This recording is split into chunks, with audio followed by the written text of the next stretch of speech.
আসসালামু আলাইকুম সবাইকে। আজকে আমরা দেখব যে কিভাবে আমরা সেলস রিপ্রেজেন্টেটিভ বিক্রি বা কালেকশন হিসাব জানতে পারি। তো তার জন্য আমরা ১ম এই সেলস মডিউলে চলে যাব এই বাটনে ক্লিক করার মাধ্যমে অথবা এখান থেকে সেলস এ ক্লিক করার মাধ্যমে। তারপর যেহেতু আমরা আমাদের সেলস রিপ্রেজেন্টেটিভ বা সেলস পারসন থেকে তাদের বিক্রি বা ক্রয় বা যাবতীয় আয়-ব্যয়ের হিসাব আমরা করতে চাচ্ছি, তাই আমরা এখান থেকে এখানে ক্লিক করব যেটা হচ্ছে ফিল্টার। এই ফিল্টারে ক্লিক করার পর আমরা যদি এখানে সেলস পারসন ক্লিক করি, তাইলেই সেই অনুযায়ী আমাদের যাবতীয় হিসাবগুলো চলে আসবে। তো আমরা এখানে দেখতে পারতেছি যেহেতু আমাদের সিস্টেমে খুব বেশি আরকি হিসাব এখানে ইনপুট করা নাই, তাই এখানে যাবতীয় ২ টা হিসাবই আছে।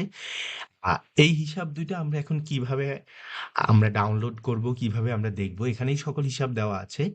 তার পাশাপাশি আমরা যদি এটা ডাউনলোড করতে চাই, আমরা এখান থেকে চলে যাব এখানে পিভট ভিউতে। এই ভিউতে আসার পর আমরা এখান থেকে ডাউনলোড করে নিতে পারবো এক্সেল বা আমাদের যেভাবে দরকার সেভাবে। তো এইভাবেই আমরা আসলে আমাদের সেলস পারসন ভিত্তিক আমরা যাবতীয় হিসাবগুলো দেখতে পারি এবং তাদের দ্বারা আমাদের যে আয় বা ব্যয় হয়েছে সেগুলো হিসাব করতে পারি। ধন্যবাদ সকলকে।